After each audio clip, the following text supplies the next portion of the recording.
Have you ever felt stressed or do you have anxiety? Do you know the difference between feeling stressed and feeling anxious? And is there even a difference?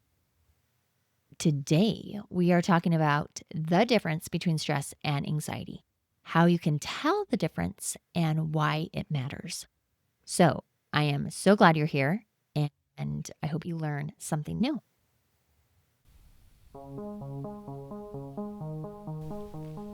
Welcome to Burnout Solutions, a podcast designed to help high achievers and healthcare professionals understand stress and how it can lead to burnout. Together, we'll explore how your brain and nervous system naturally work and why they sometimes hold you back, and how to overcome those challenges to fully enjoy the success you've worked so hard to create. I am your host, Mona Tippett, registered nurse, burnout coach, and resiliency educator.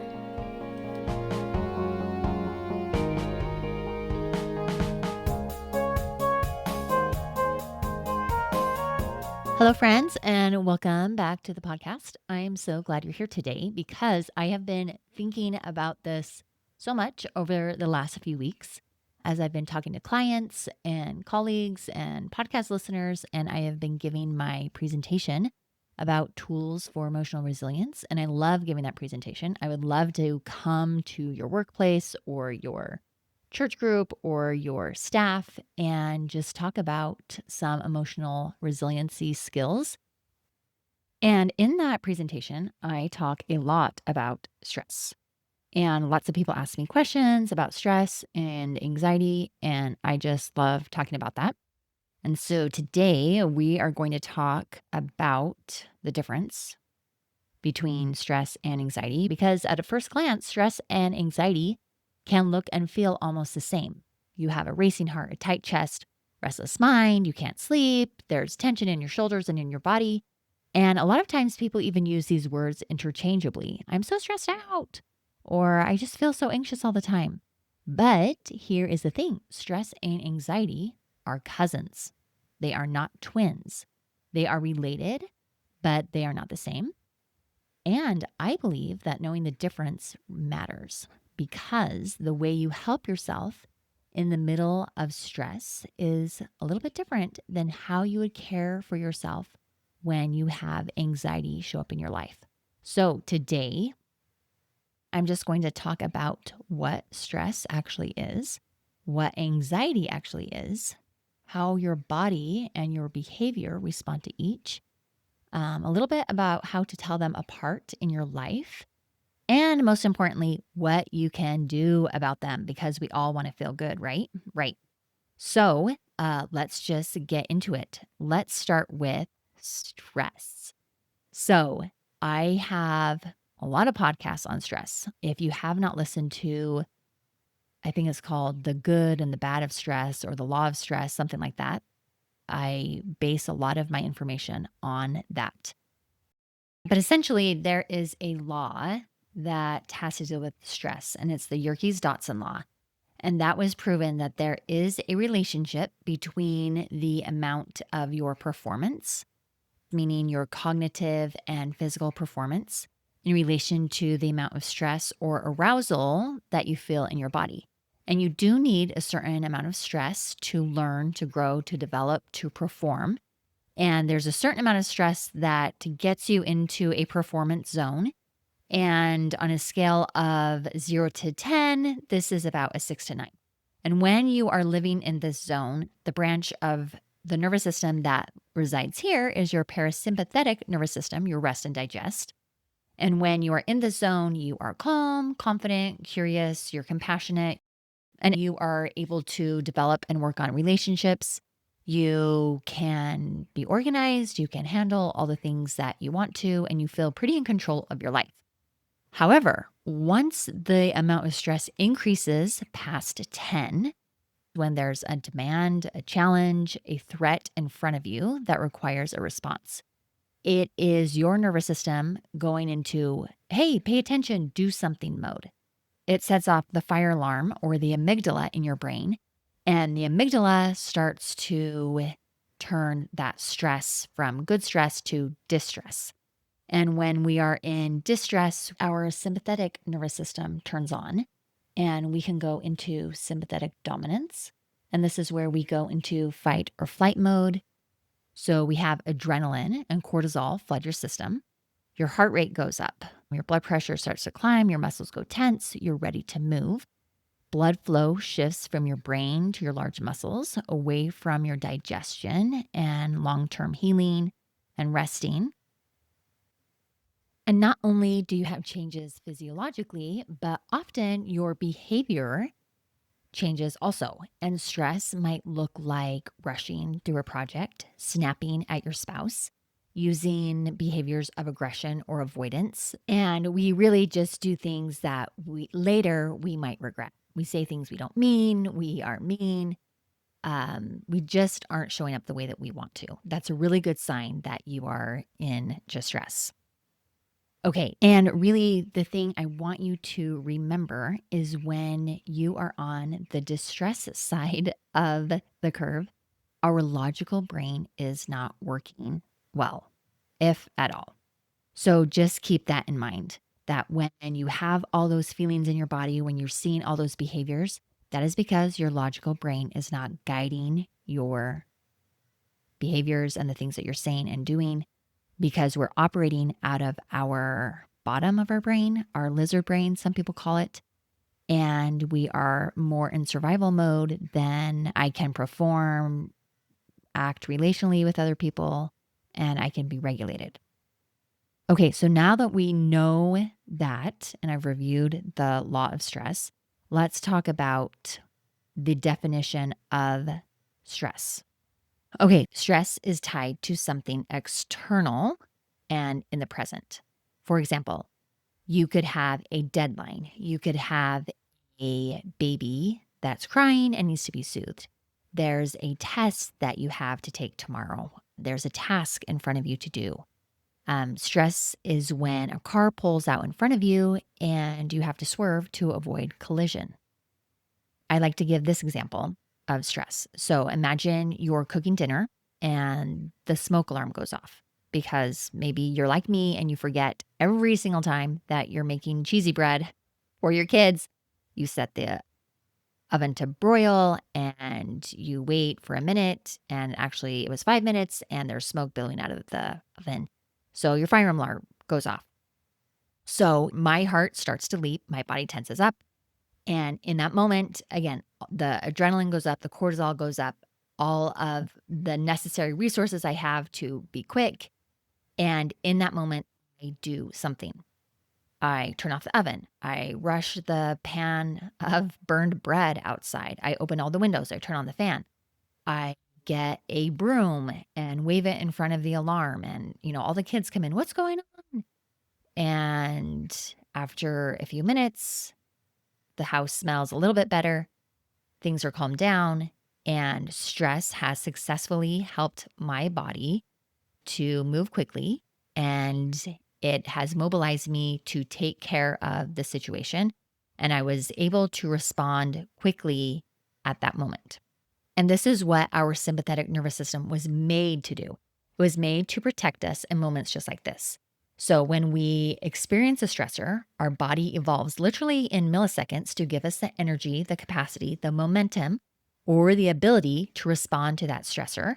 And then we are supposed to complete the stress cycle, and our body goes from that increased sense of movement and capacity back down to that resting phase, back down to homeostasis, and the parasympathetic nervous system takes back over. We go back to rest and digest. Life is calm and things go back to normal. And that really is the key, is that our sympathetic nervous system was meant to turn on, to act quickly, and then turn back off. In our modern world, it is very easy for us to be on 24/7, and it's easy for that stress cycle not to complete itself. And sometimes we rarely come back to homeostasis, where we feel relaxed and safe and calm. So let's pause there and talk about what is anxiety. Now, anxiety can feel a lot like stress in the body. We can have the same symptoms. So we can have a racing heart. We can have a jittery stomach. We can have shallow breathing. But the difference here is anxiety isn't about what is happening right now. Anxiety is when your nervous system alarm keeps alarming, even when there's no immediate fire to put out. And anxiety can show up as endless what if thinking. I used to live in what if land a lot, and my brain would spiral. Well, what if this? What if that? What if this happens? Or what if she says this? And what would I do then? And all of this replaying like hypothetical situations and conversations, and not only in the future, but I would also replay past mistakes and replay past conversations and think, oh, I should have said this. And maybe he would have said this, and then I would have said that. And I have like this constant replaying of past mistakes. Anxiety also helps us avoid situations strictly because of the fear of what might happen. And anxiety can leave us feeling on edge, even when we don't know why. It can contribute to us acting out behaviors of avoidance or aggression. Now, anxiety, again, is like the smoke alarm that keeps going off, even though the kitchen is totally clear. Now, how does anxiety happen? How is the alarm still going, even though there's no apparent stressor in that moment? Well, that's because humans are blessed with a very advanced brain, more advanced than animals, because animals complete their stress cycle and they don't stay in what if land because they do not have a prefrontal cortex. Our prefrontal cortex is where we can imagine, we can be creative, we can problem solve. And so we use those wonderful, amazing skills to sometimes work against us. So we create scenarios that are dangerous or safe, but with anxiety, usually we spiral into dangerous zone. And this involves both worry and rumination. And because of these thoughts, they trickle down to our amygdala. And our amygdala does not know the difference between a present threat or a perceived threat or an imaginary threat. And it can activate the amygdala and start the fight, flight, or freeze response, just like a stressor can. Now, I said our brains and bodies do not know the difference between a present threat, perceived threat, or a imagined threat until we can interrupt the stress cycle and we can train them to identify, is this stress or is this anxiety? So one question I like to ask my clients, and you can ask yourself this, when you find yourself feeling the sensations of stress or anxiety, you can just quietly ask yourself, where do I find myself thinking the most? Is it in the past? Is it in the present right now? Or is it in the future? And when we can understand the subtle difference between stress and anxiety, we can use tools to overcome it. So let's pause for just a minute. I wanted to use a metaphor that hopefully will help make this idea a little more concrete. Yesterday, I was mowing out in the yard on our awesome riding lawnmower, and it started to get windy. And I was watching the tree out in the front of our house and watching the limbs move and thinking, wow, I'm surprised that those aren't breaking.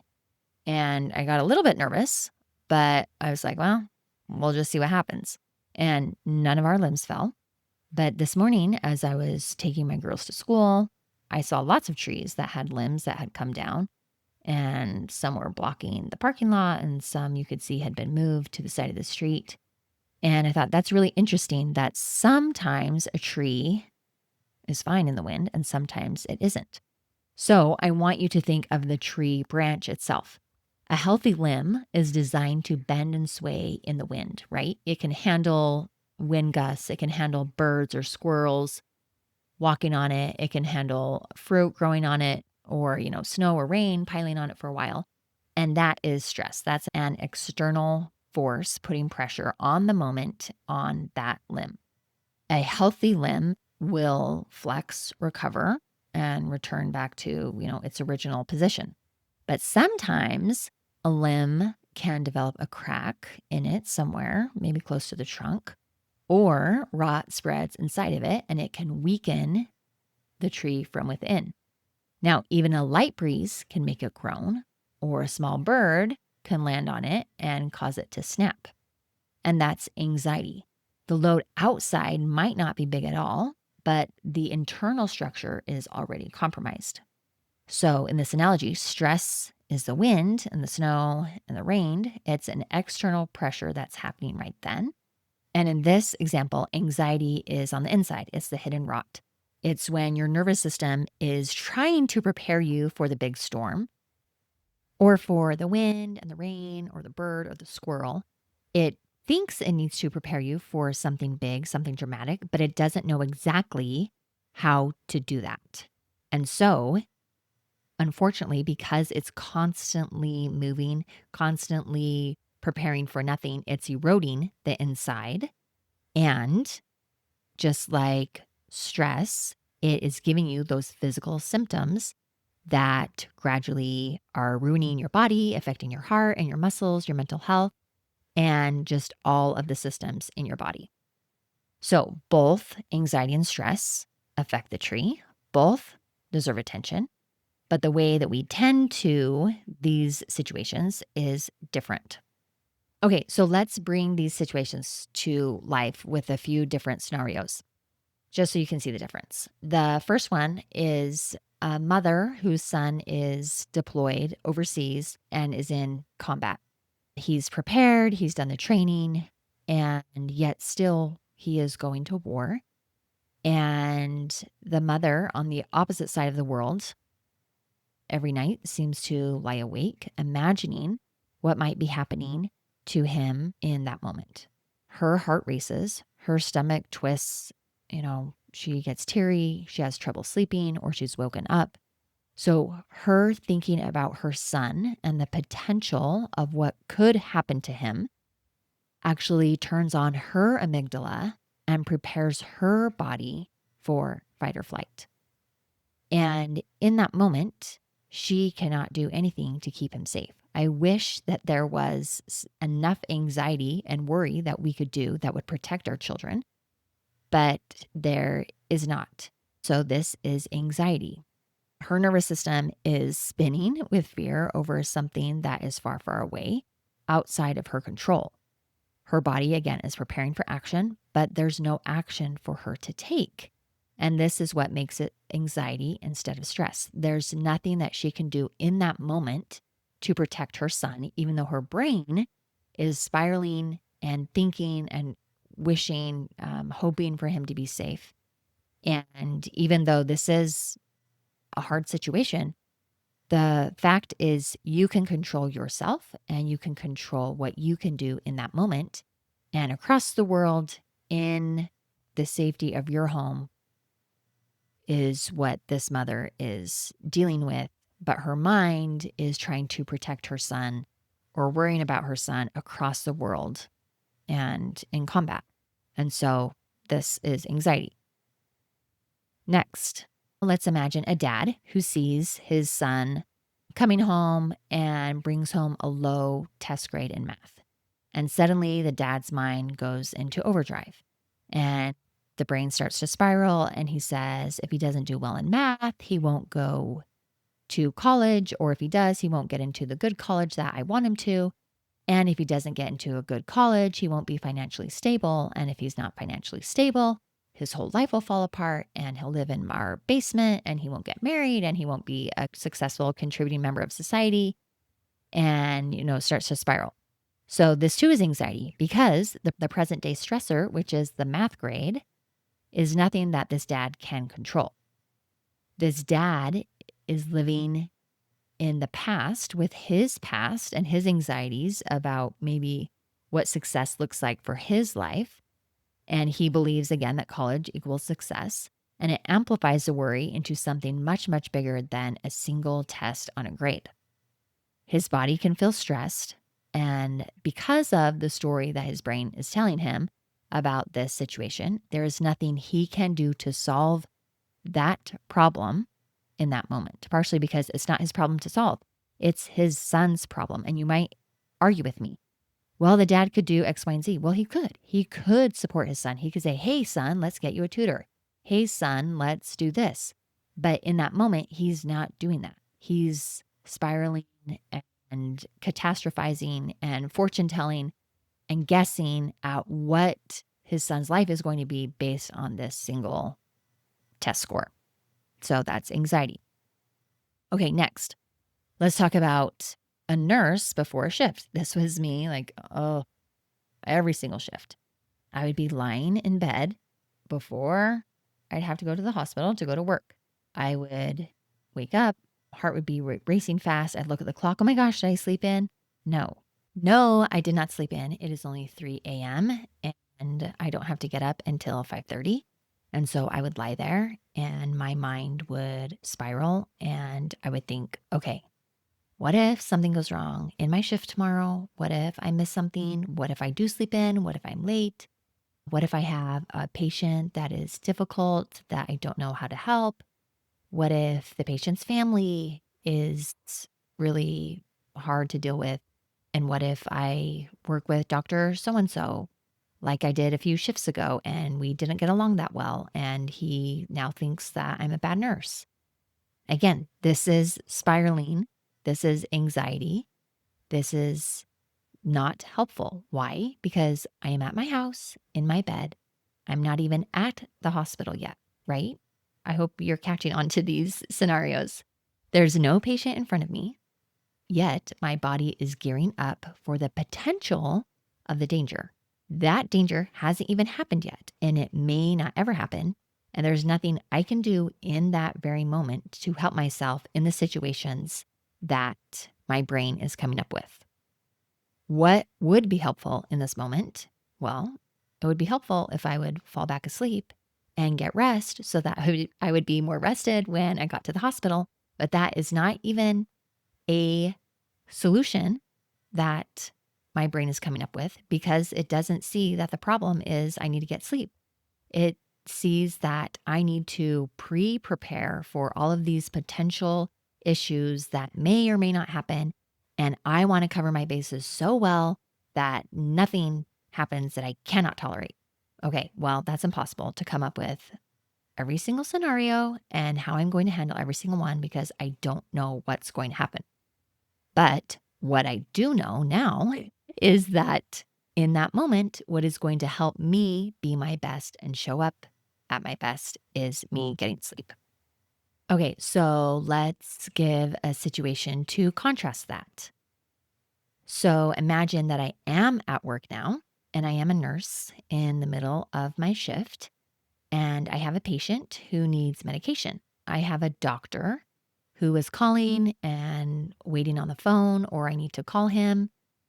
Let's say that I have a call light that's ringing and I have a monitor that's alarming and, an IV pump that won't stop. So I have all of these things going on at the same time. And again, my body tenses up. My heart starts to beat fast. I experience the stress. I can feel pressure. I have all these things that need to be taken care of. However, there is something that I can do in that moment. And what I can do is I can pause. I can use my logical brain to prioritize. And I can say, okay, what needs to be done right now?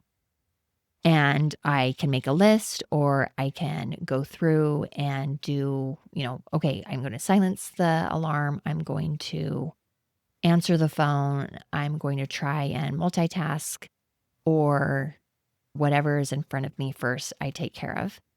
And so I silence the alarm. I talk to the doctor. I give the medication. I help the family member. And I can do all of those things. And I take care of each of those stressors. And then once that is done, I take a deep breath.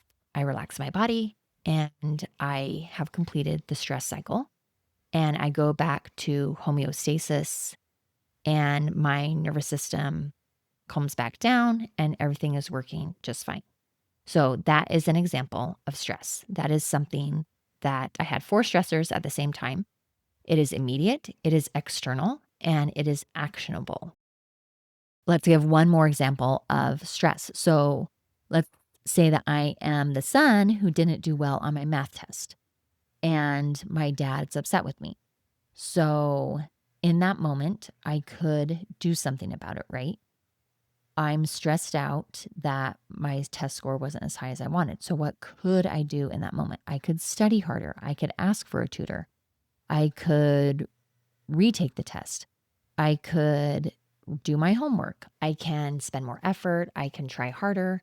I can spend more time. And those are actionable steps that I myself can do to either retake the test in the future or on the next test do better. And why is this stress? Because it's immediate, it's external, and it's actionable. I can't fix my dad or his feelings about that. All of that is on him. But what I can do is I can be more invested. So I hope you can see the difference. That stress is immediate, it deals with me, it's real, it's something that I can solve. Whereas anxiety is an idea, or it often involves other people, it can involve other places. It's either something in the future or in the past. And anxiety involves a lot of hypothetical situations. Now, stress and anxiety can often overlap. So, if you have a stressful job, if you're in a difficult season of parenting, if you're going through some financial pressures, you know, you're engaged and getting married, or you're getting divorced, or you're moving, any of those huge stressors in your life can pile up until your nervous system is worn down because stress after stress happens. I did an episode on episodic stress. So the stress cycle is happening over and over again. And the healthy branch of the tree becomes weaker.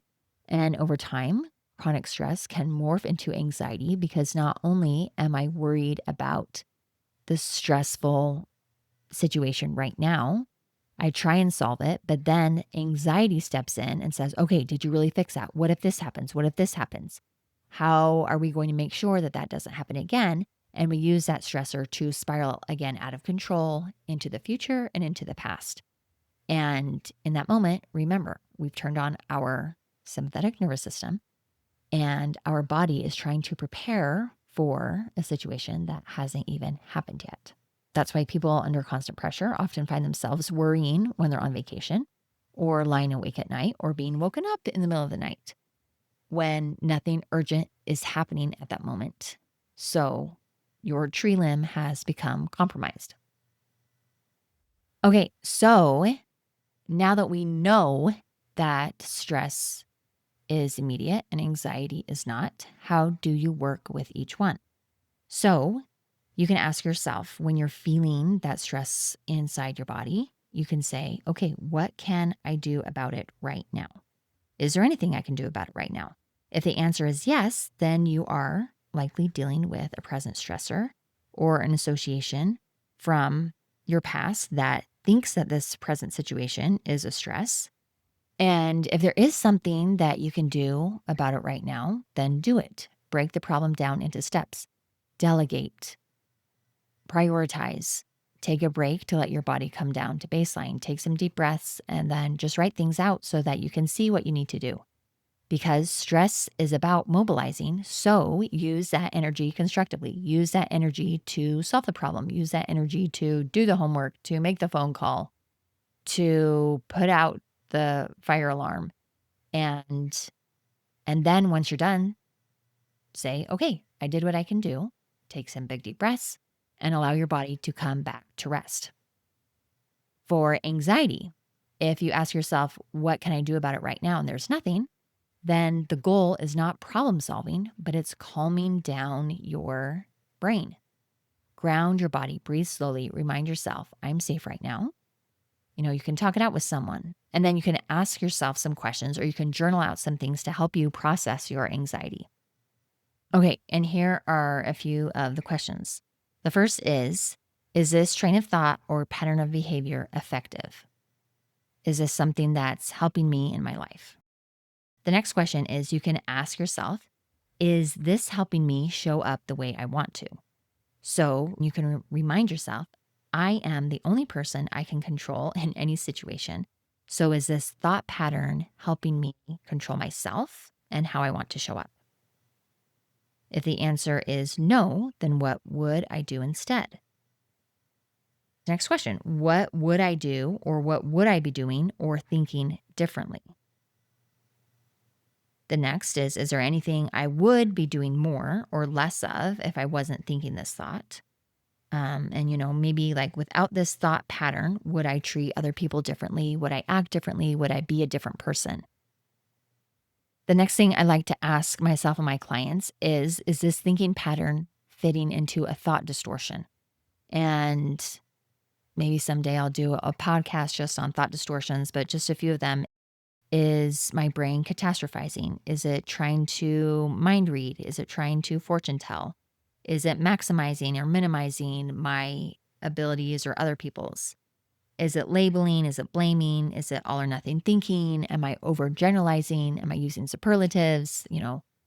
They always do this or they never do that. That type of thing is a thought distortion and gets caught up in anxiety land.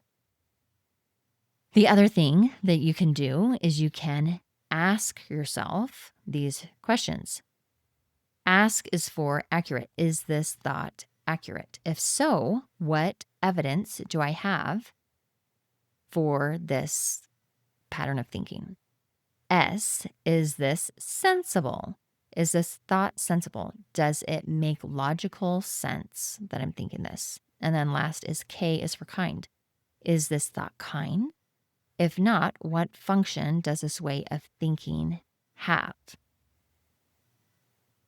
So, just to wrap up, I know that stress and anxiety can feel very similar, but they're not the same. Stress is a storm. Anxiety is a weakened branch. Stress asks for action. Anxiety actually asks for care and calming down.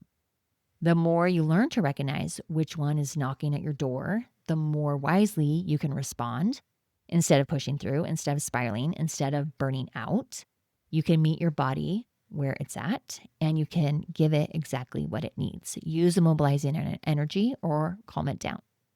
So this week, I invite you to notice when you feel that tension, ask yourself, is this stress or anxiety? Is this something that I can solve right now? What is within my control in this very moment and what is not? Because when you start responding with that awareness and you can build up resilience and you can expand your window of tolerance to understand this is something that I can do and I can handle this, and you can strengthen your nervous system and your brain and control that cognitive thinking, you will have a better life. And I hope that helps. I would love to help you work through this. Contact me on my website for details. This is what I do. This is what I love doing. And take care of yourself this week. And we'll see you soon.